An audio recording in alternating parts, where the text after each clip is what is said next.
Have you ever thought that one decision could change someone's entire life? A chef's ego and a young man's humility shook the world. But the story doesn't end there. There's a twist that will leave you speechless. What happened in the end might be more shocking than you can imagine. Watch till the end to see how one mistake turned into a lesson of love and forgiveness.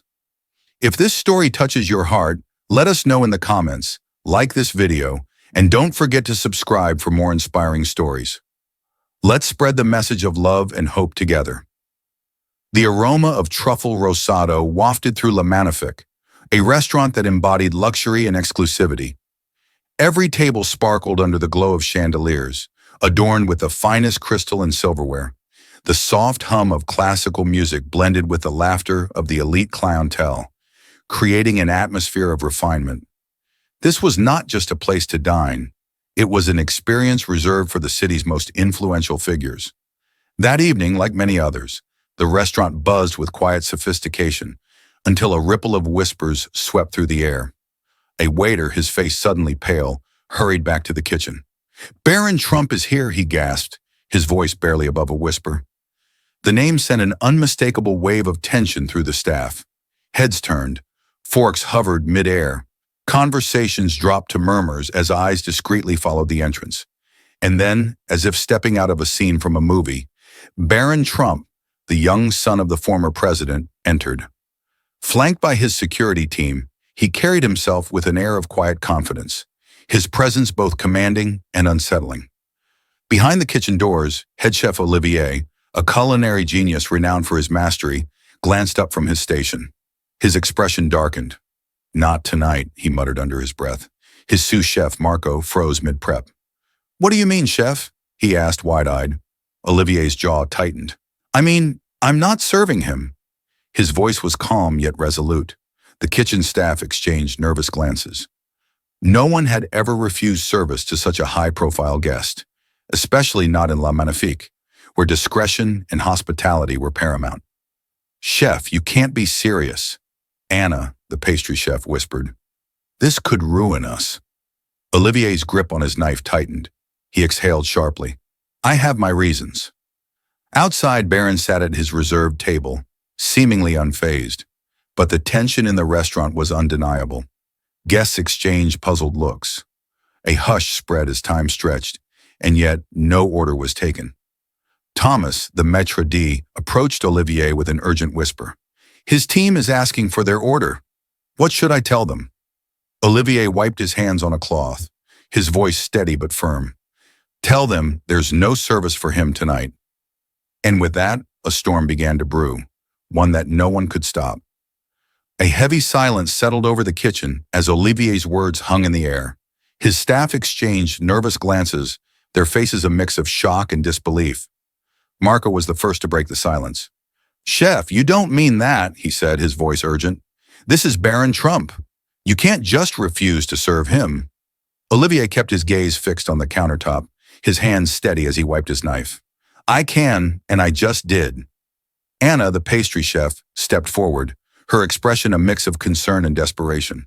"Olivier, please," she said in a hushed voice. "This is bigger than just you. Do you know what this could do to us? To Manifik?"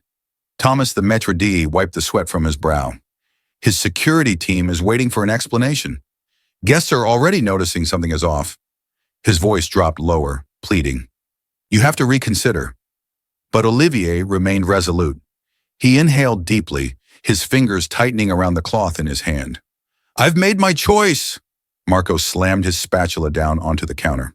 "You're ruining us," he hissed. "This could destroy your career."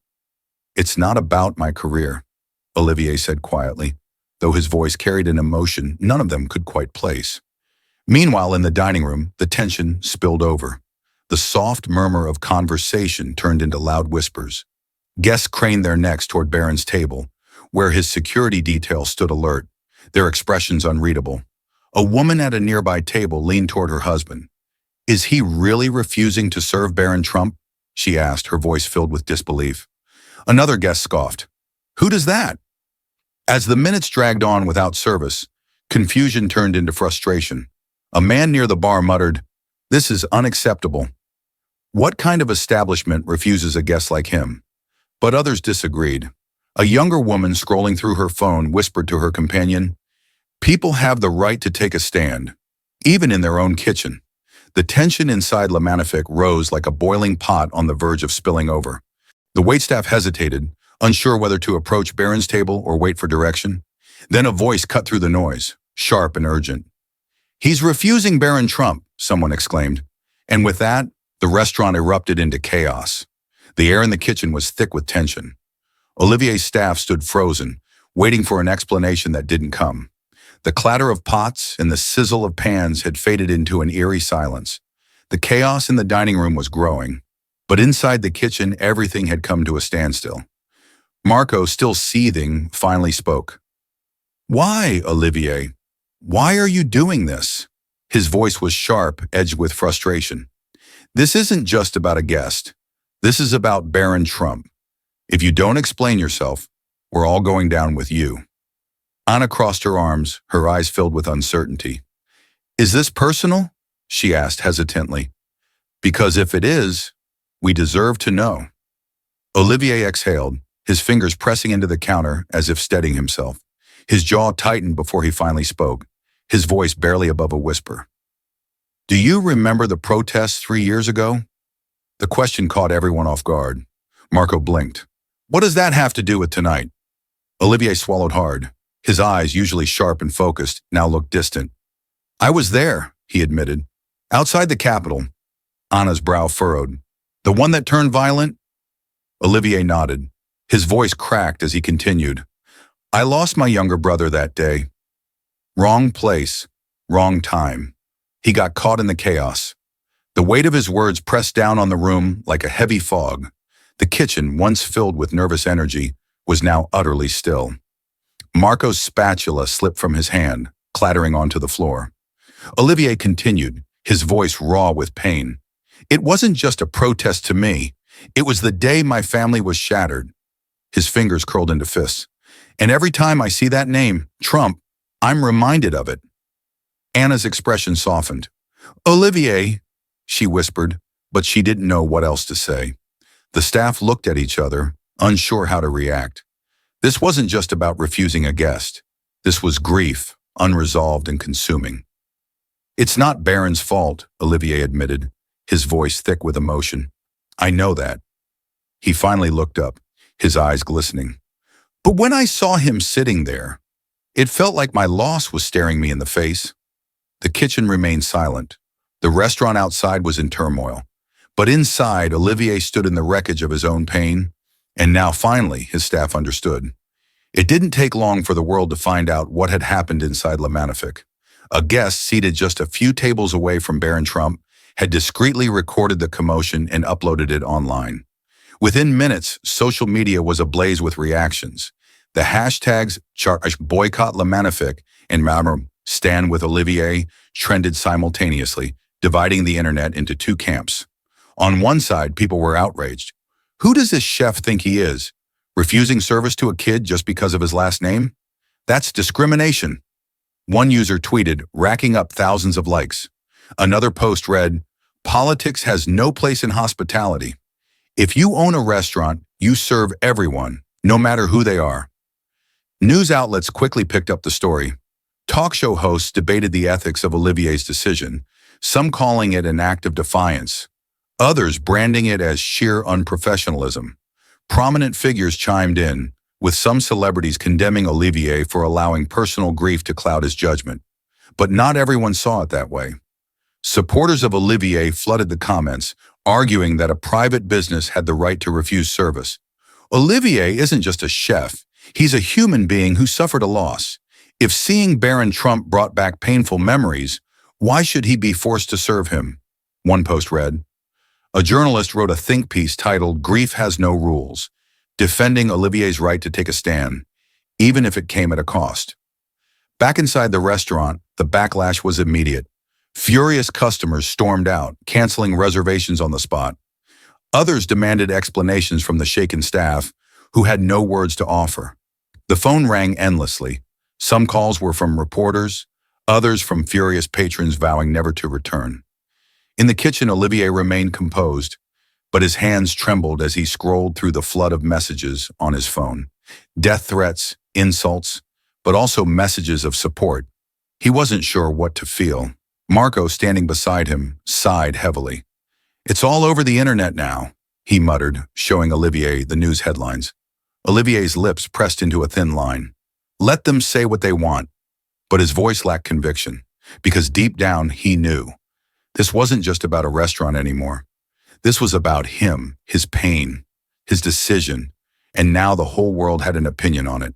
Barron Trump sat in his hotel room, the city lights flickering outside his window. His phone buzzed with notifications, messages from friends, news alerts, and countless opinions from strangers dissecting the incident at Manifik. Some defended him, outraged at the disrespect. Others sympathized with Olivier, insisting that grief doesn't follow rules. But none of it mattered to Barron. He wasn't angry. He wasn't even upset. If anything, he was thinking about the look in Olivier's eyes, the pain that ran deeper than a simple refusal of service. Sitting back in his chair, Barron replayed the conversation in his mind. It's not about you, Barron. It's about what your family represents for me. A loss I can't forgive. A pain I can't forget. He exhaled, rubbing his temple. He had spent his entire life being judged for his last name. People either idolized him or despised him before he even spoke. But this was different. Olivier wasn't making a political statement. He was a man drowning in grief. Barron reached for a pen and a sheet of hotel stationery. He wasn't going to make a public statement. He wasn't going to fuel the media frenzy. Instead, he was going to do something personal, something real. He began to write, I don't know your full story, but I could tell that night that you were hurting. I want you to know I don't blame you. Grief is a strange thing. It lingers, it reshapes us, and sometimes it makes us push people away who had nothing to do with our pain.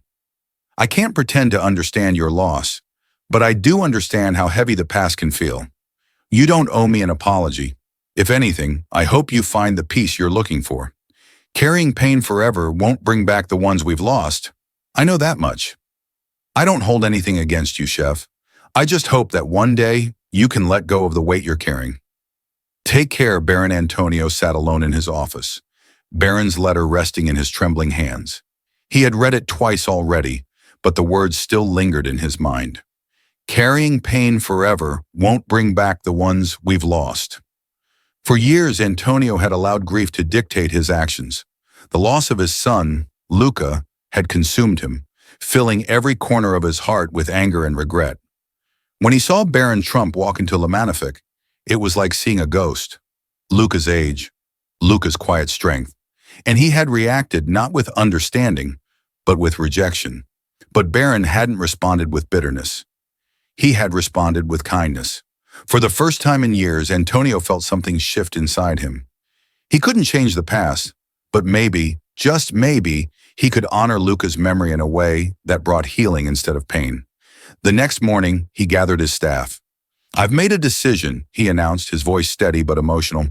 This restaurant has always been about exclusivity, about luxury, but that's not what I want anymore. The staff exchanged surprised glances. I want Manifik to be a place where everyone feels welcome, Antonio continued. Starting now, we will host community dinners for underprivileged families, for struggling parents and children who deserve a warm meal. This is how I will honor my son's memory. The response was immediate. Some employees embraced the idea, touched by Antonio's vulnerability.